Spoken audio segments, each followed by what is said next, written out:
Fleet Commander stood on the observation deck of his flagship, the Crushing Tide, and watched the stars pass by. His 4 arms were folded behind his back. His scaled face showed no emotion, but inside he felt the familiar warmth of victory approaching. The Empire had conquered 47 species in 300 years. Not one had offered real resistance. Not one had made them bleed. Had led the last 12 conquests himself, and each time the story was the same. The aliens would beg. They would try to fight. They would die, and the flag would rise over another world. "Commander," said his second officer, stepping onto the deck, "we will reach the Orion sector in 6 hours." Turned his massive head slowly. "What do our scouts report?" "Scattered colonies, Commander, mining operations mostly. The dominant species calls themselves humans," made a sound of amusement. "They have only spread to a few dozen systems. Their military presence is almost nothing." "Almost nothing," raised one eyebrow ridge. "A few patrol ships, some defense stations around their main worlds, nothing that could challenge even one of our battle cruisers." Pulled up a holographic display. "They seem to focus on trade and exploration, very peaceful." Studied the images. The human ships were small, simple designs, no heavy weapons visible. Their space stations looked more like trading posts than military bases. Weak said quietly, "Like all the others." "Yes, Commander. Intelligence suggests they have never fought a major war in space. They had conflicts on their home world long ago, but since they reached the stars, they have been peaceful." Turned back to the window. "Peaceful species are the easiest to break. They forget how to fight. They forget how to sacrifice. When the bombs fall, they surrender." He had seen it many times. Species that built great cities and beautiful art. Species that cared for their young and helped their weak. They always fell fastest. They could not understand that the universe was cruel, that only the strong survived. That kindness was weakness. "How many ships do we bring?" asked. 3,000 warships, Commander. 200 troop transports. Enough soldiers to occupy 50 worlds." Made a satisfied sound. "More than enough.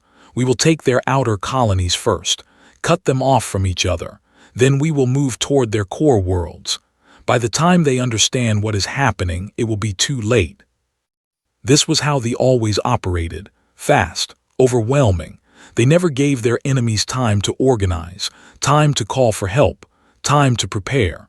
They struck like a storm and left only ashes behind. "There is one thing, Commander," said carefully. Looked at him, "Speak." "Some of our long-range scouts have gone missing in human space. 3 ships in the past year. We received no distress signals. No wreckage was found." "Space is dangerous. Ships are lost all the time." "Yes, Commander, but these were experienced crews, and they vanished near the edges of human territory, in quiet regions with no hazards." Considered this for a moment. Then he waved one of his 4 hands dismissively. "Perhaps the humans are not completely helpless. Perhaps they destroyed our scouts. It does not matter. 3 small ships mean nothing against 3,000. Bowed his head. "Of course, Commander, I merely wanted you to have all information." "Your duty is noted. Now prepare the fleet. I want all ships ready for combat when we arrive." Left the observation deck. Remained alone with his thoughts and the endless stars. He had heard stories, of course. Every species had them. Legends of terrible warriors hidden in the dark corners of the galaxy. Ancient races with weapons that could destroy suns. Ghost ships that appeared from nowhere and vanished without trace. Did not believe in stories. He believed in power, in numbers, in the simple truth that the strong took what they wanted and the weak suffered. The Empire was the strongest force in the known galaxy. No one had ever proven otherwise. The humans would learn this lesson soon. They would learn it in fire and blood, like all the others before them. 6 hours later, the Armada dropped out of hyperspace at the edge of the Orion sector. 3,000 warships spread across the void like a dark cloud. Their weapons hummed with energy. Their crews stood ready at their stations. Watch from his command chair as the first human colony appeared on his screens. A small world called Haven 4, mining operations, population of 12,000, no military ships in orbit. Begin the approach, ordered. Standard conquest formation. I want this world secured within 1 day. The fleet moved forward, felt the familiar excitement building in his chest. Another world would fall. Another species would kneel before the Empire. He did not notice the tiny signal that pulsed outward from Haven 4. A distress call, traveling faster than light, racing toward the deep black between the stars. He did not know that something was listening. Something old. Something patient. Something that had been waiting for exactly this moment. The humans had a saying that they would soon learn. They said that you should not wake sleeping giants. They said that some doors, once opened, could never be closed again. Commander knew nothing of human sayings. He knew only conquest, only victory, only the certainty that no force in the galaxy could stop the war machine. He was about to discover how wrong he was. But that knowledge would come later. For now, the fleet advanced toward Haven 4 and smiled his cold, reptilian smile. The conquest had begun. Ha-Jin was in her office when the alarm started. She had been reviewing the monthly mining reports, the same boring numbers she looked at every week. Ore production was up. Equipment failures were down. Everything on Haven 4 was running smoothly. Then the red lights began flashing, and everything changed. She ran to the communication center, her boots echoing on the metal floor. People were rushing in every direction. Some looked confused. Others looked scared. They had run emergency drills before, but everyone knew this was different. The alarms had a different sound, a sound that meant real danger. "Report," Ha-Jin said as she entered the center. Her voice was calm even though her heart was racing. Supervisor Dongha turned from his screen. His face was pale. "Director, we have detected a massive fleet entering the system, over 3,000 ships." Ha-Jin felt her stomach drop. Identification. Unknown design, but they matched the description of warships from the Galactic database. Dongha swallowed hard. "The Empire, Director, they have come to our sector." Ha-Jin knew about the. Everyone did. Stories had spread across the galaxy about the conquering empire that showed no mercy. Dozens of species had fallen to their fleets. Entire civilizations had been wiped out or enslaved. And now they were here. "How long until they reach us?" she asked. "At their current speed, approximately 4 hours." Ha-Jin closed her eyes for a moment. She thought about the 12,000 people living on Haven 4. Miners, engineers, families, children. They had come to this distant world to build new lives, to find opportunity far from the crowded core worlds of human space. Now death was coming for them. "Begin evacuation procedures," she ordered. "Get everyone to the transport ships. We leave in 2 hours." The room exploded into activity. People shouted into communication devices. Screens flashed with evacuation routes and ship assignments. The colony had practiced this drill, but never for real, never with an actual enemy approaching. Ha-Jin walked to the window and looked out at the colony. Simple buildings spread across the rocky landscape. Children played in the central park, not yet knowing that their world was about to end. Workers walked between the mining facilities, going about their daily tasks. How many of them would make it off this world? An hour passed, then another. Reports came in from across the colony. The transport ships were filling up, but there were problems. Some ships had mechanical issues. Some people refused to leave their homes. Some were too far from the evacuation points. Dongha approached her with a tablet in his hands. "Director, we have a problem." "What is it?" "We can evacuate about 9,000 people, maybe 10,000 if we pack the ships tight." He looked at the numbers on his screen. That leaves 2,000 behind. Hajin felt the weight of those words. 2,000 people, 2,000 lives that could not be saved. The transport ships cannot make another trip, she asked. No, Director. Once they leave, they will be running at maximum speed toward the core worlds. If they come back, they will catch them.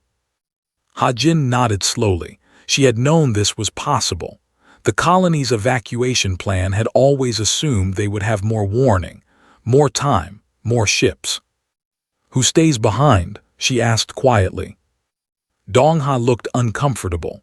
We have started with volunteers, essential personnel who want to give their seats to families with children. He paused. I have put my name on the list. Hajin looked at him. Dongha was 42 years old.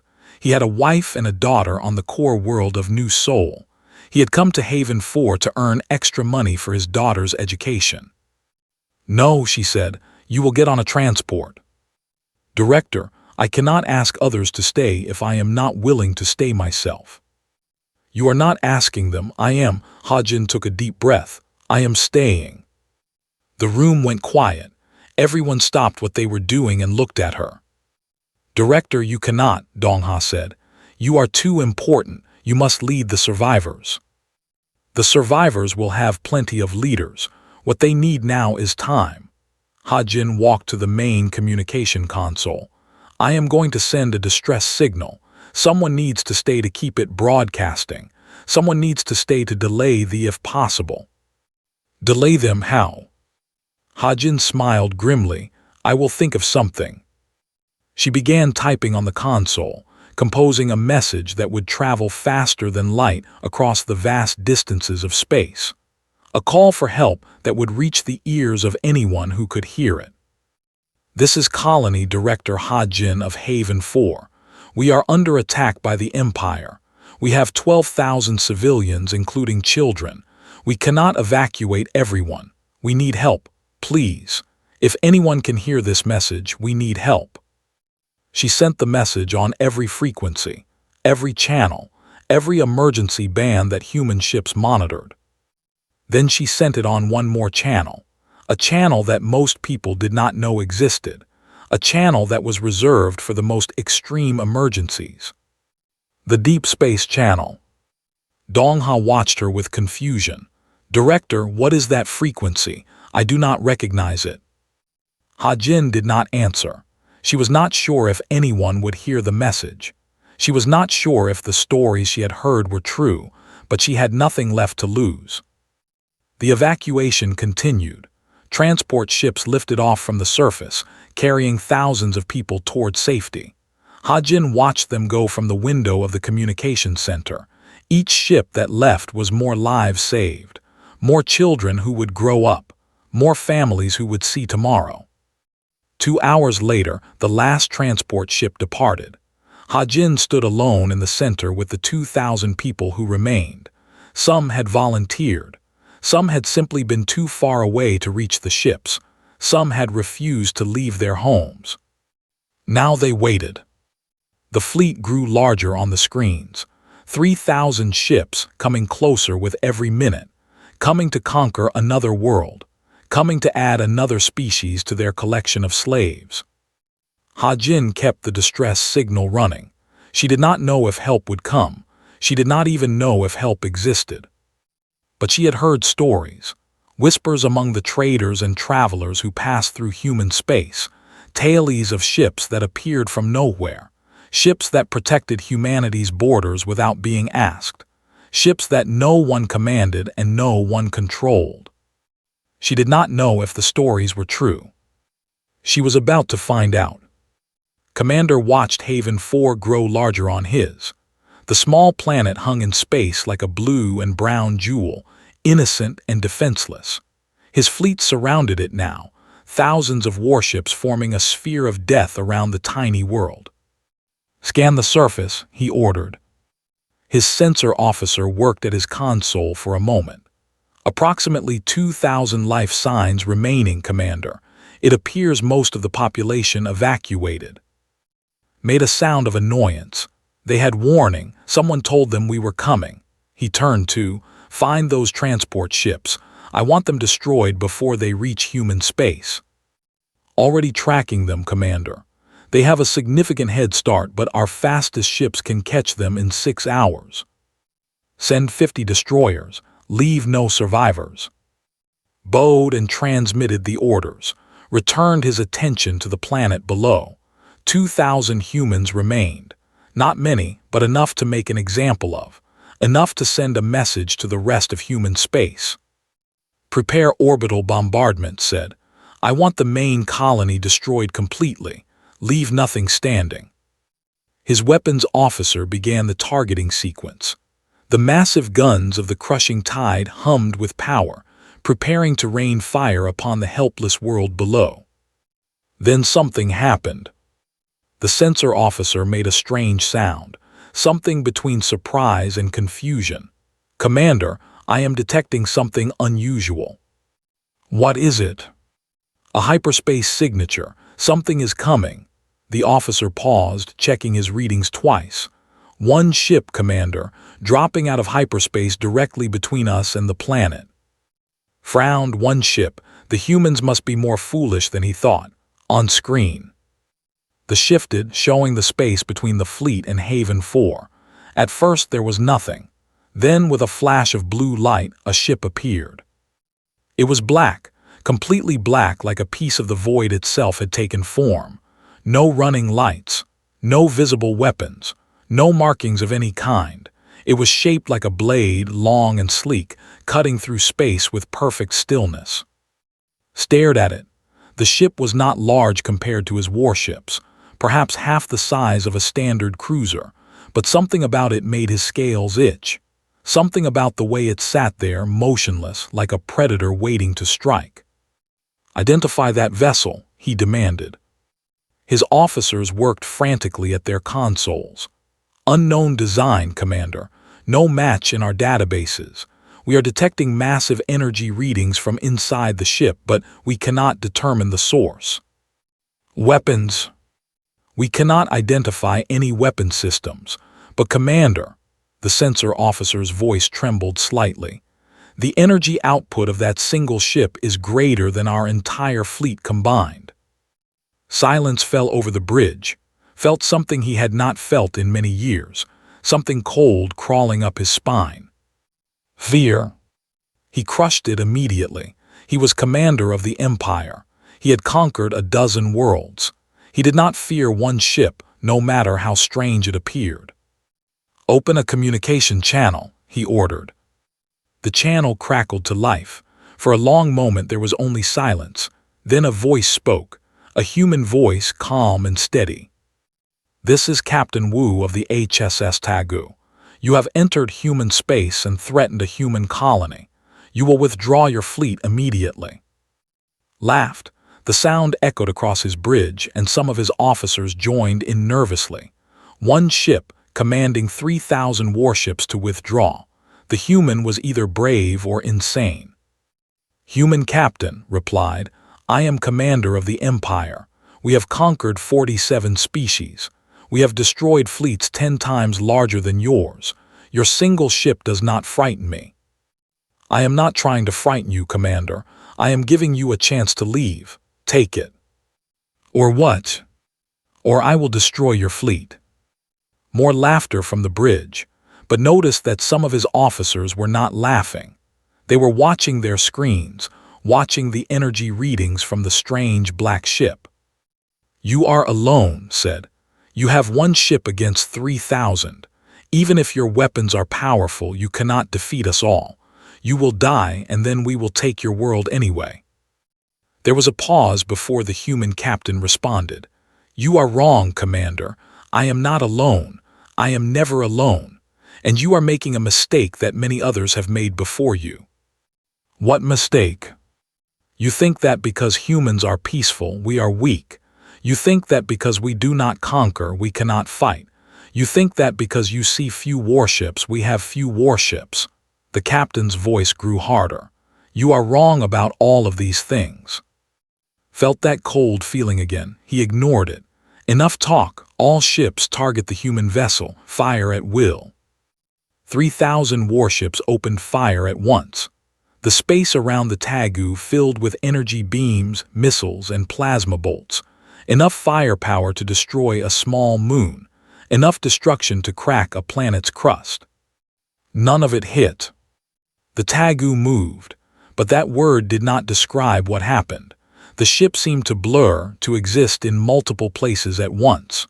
Weapons fire passed through empty space where it had been moments before. It danced between the attacks like smoke through fingers, untouchable, impossible. "What is this?" shouted. "How is it moving like that?" His officers had no answer. They could only watch as the black ship wove through the wall of destruction without taking a single hit. It was not faster than their weapons. It was something else, something that explanation. Then the Tagu stopped moving. It hung in space, perfectly still, as if the attack had never happened. And Captain Wu spoke again. "That was your one chance, Commander. You chose to attack. Now you will learn why the Empire should have stayed on the other side of the galaxy."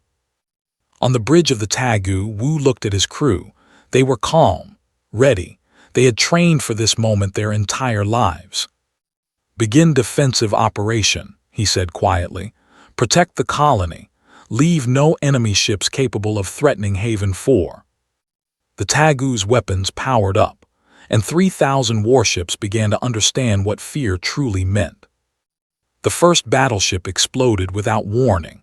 One moment it was there, guns blazing at the Tagu. The next moment it was a cloud of burning metal expanding into space. No one saw what hit it. No one saw any weapon fire from the human ship. Commander gripped the arms of his chair. "What happened? Report." "Unknown, Commander." His sensor officer's voice was high with panic. "No weapon signature detected. The ship simply ceased to exist." A second explosion. A third. A fourth. Warships were dying across the fleet, torn apart by invisible forces.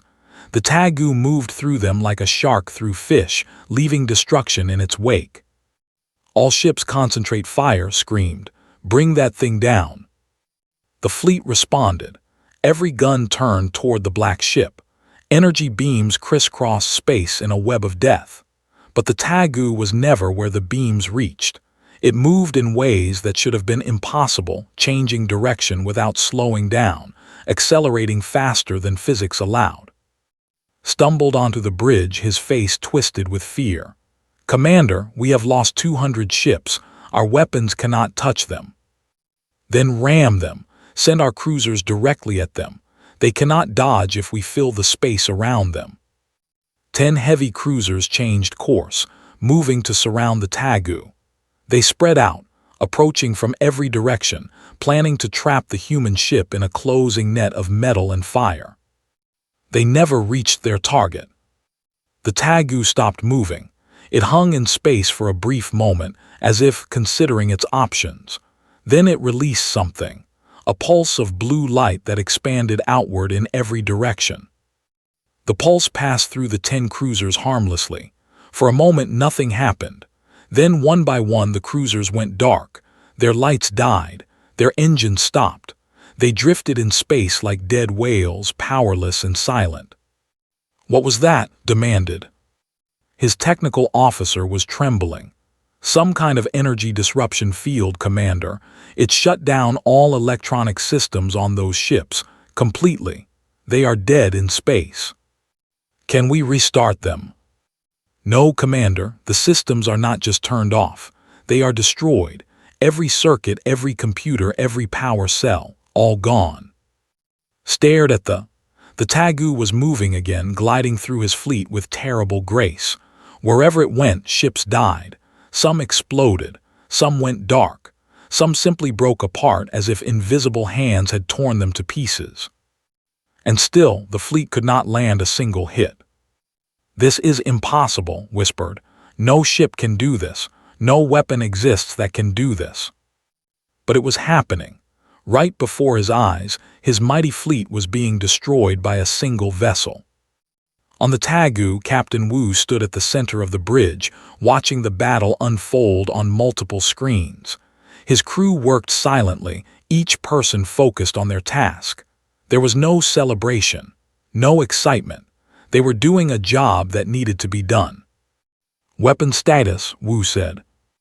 His weapons officer, a young woman named, checked her console. Primary systems at 92%. Secondary systems fully charged. The enemy fleet has lost approximately 800 vessels. Civilian status. The colony is safe.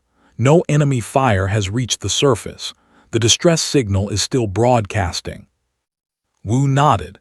"Expand our defensive perimeter. I want no ship within weapons range of Haven 4. The Tagu moved outward, pushing the battle away from the planet. The ships tried to regroup, tried to form defensive formations, but it was useless. The human ship broke through every formation, shattered every defense, destroyed every attempt at organized resistance. Commander watched his empire's pride burn around him. Half his fleet was gone now.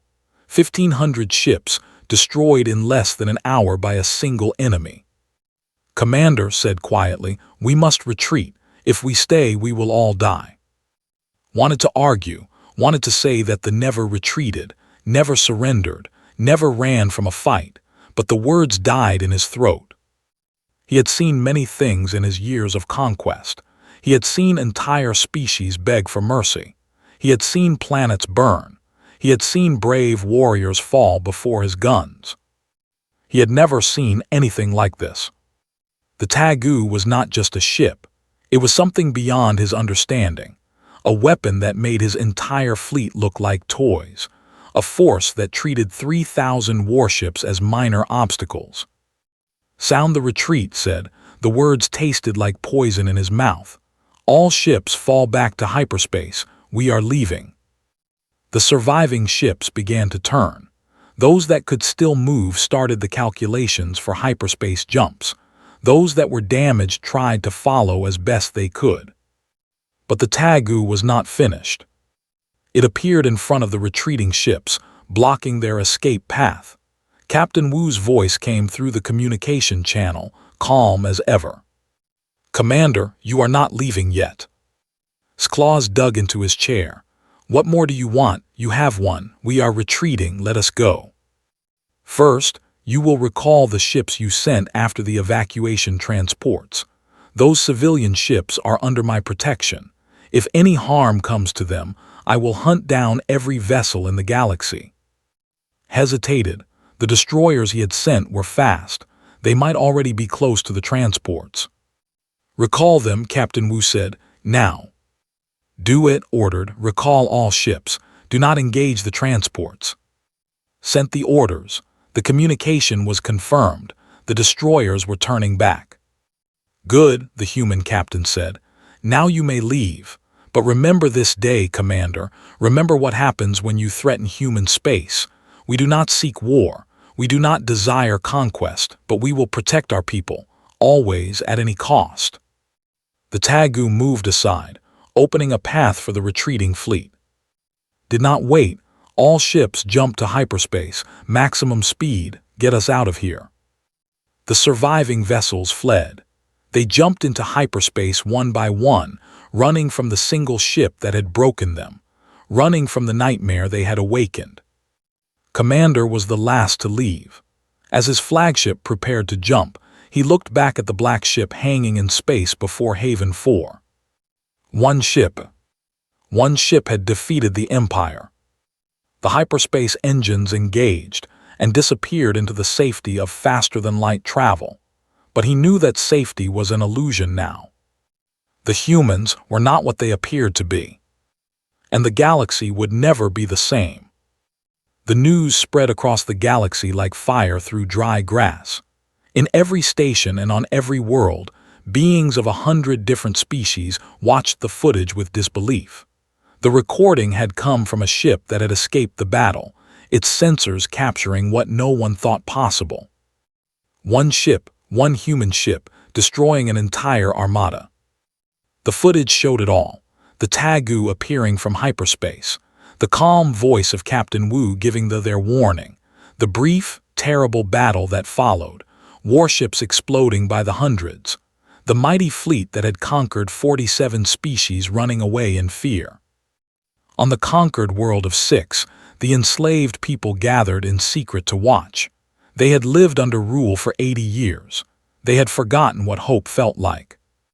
Now, watching the black ship tear through their masters, they remembered. "The humans," whispered Elder tears streaming from his 6 eyes. "The humans stopped them. They can be stopped." On Prime, the council met in emergency session. Emperor, ancient and terrible, sat upon his throne of bone and listened to Commander's report. The commander knelt before him, his head bowed in shame. 1,500 ships, Emperor said. His voice was like grinding stone. "Half our forward fleet, destroyed by one vessel." "Yes, great Emperor. You assured me the humans were weak, peaceful, easy prey." "I was wrong, great Emperor. I accept any punishment you wish to give." The Emperor was silent for a long moment. Then he spoke again. "Tell me everything about this ship, this Tagu." Described what he had seen, the way it moved, the invisible weapons, the energy pulse that killed ships without damaging them, the complete impossibility of everything the human vessel had done. "Our scientists have analyzed the recordings," the Emperor's advisor said. "They cannot explain it. The technology is beyond anything in our understanding. It is as if the humans have access to science we have not discovered yet." "Or science we were never meant to discover," the Emperor said quietly. He turned to look out the window at the stars. "I have ruled this empire for 300 years. I have seen many things, but I have also heard stories, old stories from before the empire began." "What stories, great Emperor?" "Stories of a species that should not be approached, a species that hides its true nature behind a mask of peace." The Emperor's claws tightened on his throne. "We were warned. Long ago we were warned. I thought they were just stories." He turned back to his council. "The war with humanity ends now. We will not send another ship into their space. We will not threaten their people. We will forget they exist, and we will pray that they forget about us." Far away on Haven 4, Colony Director Hajin stood in the ruins of the communications center. The building had lost power during the battle, but now it was running again. Around her, the 2,000 people who had stayed behind were celebrating, crying, hugging each other.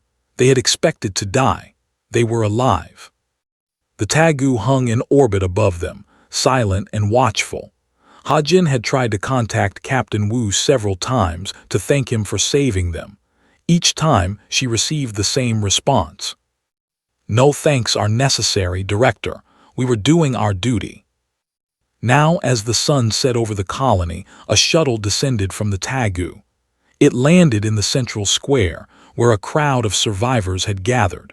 The door opened, and Captain Wu stepped out.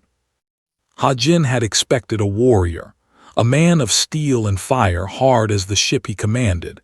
Instead, she saw a man with kind eyes and a gentle smile. He could have been a teacher, a doctor, a poet. Nothing about him suggested the terrifying power he controlled. "Director Hajin," he said, bowing slightly, "I wanted to meet you in person." "Captain," Hajin returned the bow, "you saved us. You saved all of us. I do not have words to express what that means." Wu shook his head. "You saved them. You stayed behind when you could have escaped. You kept the distress signal running. You gave your people hope." He looked around at the crowd, at the children peeking from behind their parents, at the old men and women who had accepted death and found life instead. "That is what matters." "May I ask you something, Captain?" "Of course." Hajin chose her words carefully. "The Tagu, the things it can do, the technology you have, why do humans hide it? Why do we pretend to be weak when we have such power?" Wu was quiet for a moment. Then he turned to look up at the darkening sky, where stars were beginning to appear. "Humanity learned something long ago," he said. "Power changes people. It corrupts them, makes them cruel. We saw it in our own history, on our own world. Nations with great weapons used them. Empires with mighty armies conquered until there was nothing left to conquer." He turned back to Hajin. We decided to be different. We have power. More power than most species in this galaxy will ever know. But we choose not to use it. We choose peace, trade, exploration, friendship. We hide our weapons because we do not want to be tempted to use them. But you use them today. Yes, because you called for help, because innocent people were in danger. Wu's eyes grew hard for just a moment. We will always answer that call. We will always protect our people. That is the promise every human makes to every other human. No matter how far you travel, no matter how lost you feel, you are never alone. Hajin felt tears on her cheeks. She had not cried when they came. She had not cried when she chose to stay behind. But now, hearing these words, she could not stop. The galaxy thinks we are weak, Wu continued. Let them think that. Let them see our traders and explorers and diplomats. Let them believe we are harmless. He smiled again, and this time there was something ancient in his eyes, something powerful. But when they threaten our children, our families, our homes, then they will learn the truth. Then they will see what humanity becomes when it must fight. He reached out and placed his hand on Hajin's shoulder. They learned that lesson today. Others will learn it too if they are foolish enough to test us. But that is not our hope. Our hope is that we never have to fight again, that the galaxy sees this day and chooses peace. The shuttle door opened behind him. Wu stepped back, preparing to leave. Wait, Hajin said. Will I see you again? Wu smiled. Probably not. The Tagu goes where it is needed, and hopefully you will never need us again. He bowed one last time. Live well, Director. Build something beautiful here. That is the best way to honor this day. He boarded the shuttle. It rose into the sky, disappearing into the stars. The next morning the Tagu was gone. No announcement, no farewell. It simply vanished, returning to whatever dark corner of space it called home. But the people of Haven 4 never forgot. They rebuilt their colony. They welcomed the returning evacuees. They raised their children with stories of the day the black ship came.